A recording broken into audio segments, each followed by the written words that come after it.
Assalamualaikum warahmatullahi wabarakatuh. Bersama saya Iswatun Hasanah.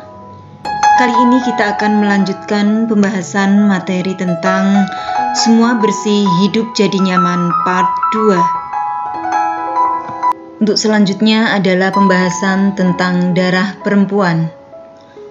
Apa saja darah yang keluar dari rahim seorang perempuan? Bagaimana cara menyucikannya? Apa yang tidak boleh dilakukan mereka? Ini akan kita bahas dalam penjelasan materi berikut ini. Darah yang keluar dari rahim perempuan diantaranya yang pertama darah haid, dan yang kedua darah nifas, yang ketiga darah istihadhah. Darah yang keluar dari rahim perempuan yang pertama adalah darah haid. Darah haid adalah darah yang keluar pada perempuan saat kondisi sehat. Adapun ciri-ciri secara umum adalah kental, hangat, baunya kurang sedap, hitam, merah tua, kemudian berangsur-angsur menjadi semakin bening. Masa haid minimal adalah sehari semalam, biasanya 6 atau 7 hari, dan paling lama adalah 15 hari. Setelah 15 hari dinamakan darah istihadhah atau darah penyakit.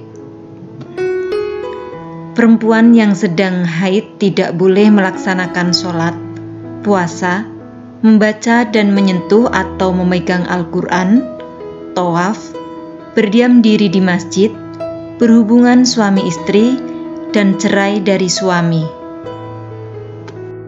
Berikutnya adalah darah nifas. Darah nifas adalah darah yang keluar sesudah melahirkan, setelah kosongnya rahim dari kehamilan, meskipun hanya segumpal darah. Sedikit atau banyaknya darah nifas bervariasi. Ada yang hanya 1 tetes, keluar sehari atau 2 hari. Rata-rata perempuan mengeluarkan darah nifas selama 40-an hari dan paling lama 60 hari. Dan apabila darah yang keluar itu lebih dari 60 hari, maka itu termasuk darah istihadhah atau darah penyakit. Selanjutnya adalah darah istihadhah. Darah istihadhah adalah darah yang keluar tidak pada hari-hari haid dan nifas karena suatu penyakit. Darah istihadhah ada 4 macam, yaitu 1. Darah yang keluar kurang dari masa haid. 2. Keluar lebih dari masa haid. 3. Keluar sebelum masa haid atau setelah menopause. Menopause adalah masa di mana seorang perempuan sudah tidak mengalami haid lagi. Biasanya ini di usia 50 tahun ke atas. 4. Darah yang keluar lebih lama dari maksimal masa nifas. Seorang perempuan yang mengeluarkan darah istihadhah tetap harus melaksanakan kewajiban sholat dan puasa. Apabila hendak sholat, maka bersihkan darah itu terlebih dahulu, pakailah pembalut, kemudian ambillah air wudhu. Selanjutnya adalah tata cara toharoh.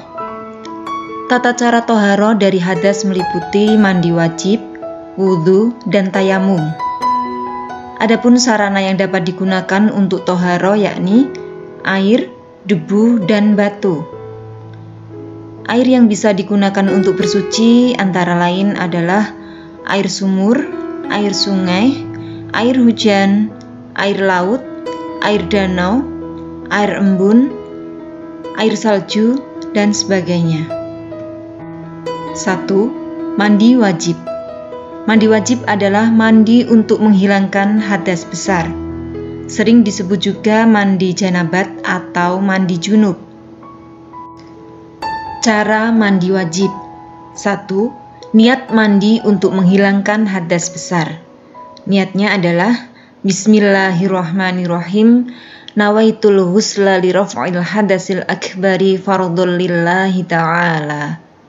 Artinya, saya niat mandi wajib menghilangkan hadas besar karena Allah Ta'ala. 2. menghilangkan najis apabila terdapat di badannya seperti bekas tetesan darah atau kotoran lainnya. 3. Membasuh seluruh tubuh mulai dari ujung rambut sampai ujung kaki.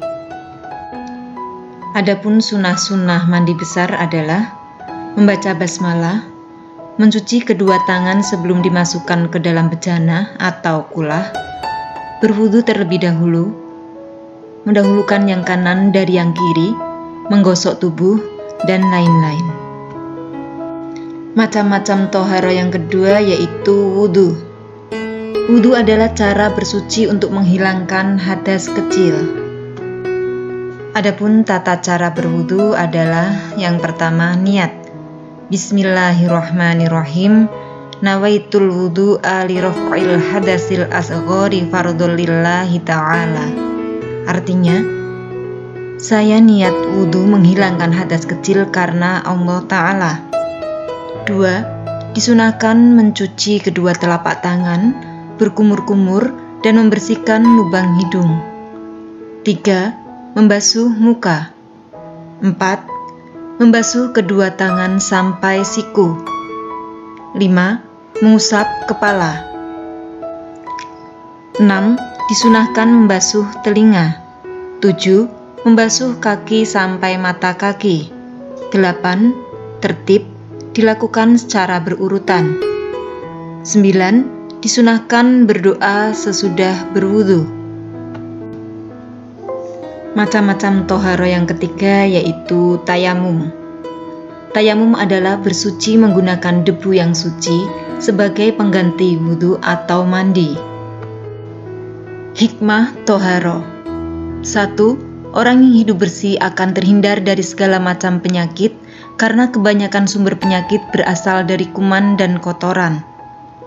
2. Rasulullah SAW bersabda bahwa orang yang selalu menjaga wudhu akan bersinar wajahnya kelak saat dibangkitkan dari kubur. 3. Dapat dijadikan sarana untuk lebih mendekatkan diri kepada Allah Subhanahu wa Ta'ala. 4. Rasulullah SAW menegaskan bahwa kebersihan itu sebagian dari iman. Dan ada ungkapan bijak pula yang mengatakan, kebersihan pangkal kesehatan. 5. Kebersihan akan membuat kita menjalani hidup dengan lebih nyaman. Hadis tentang kebersihan, di antaranya yaitu Bismillahirrahmanirrahim, at-tahuru syatrul iman, yang artinya kebersihan itu sebagian dari iman. Hadis riwayat Muslim. Dan hadis yang berikutnya adalah an-nadhafatu minal iman, yang artinya kebersihan itu sebagian dari cabang keimanan. Hadis riwayat Muslim. Untuk itu, yuk selalu jaga kebersihan agar hidup kita menjadi lebih nyaman.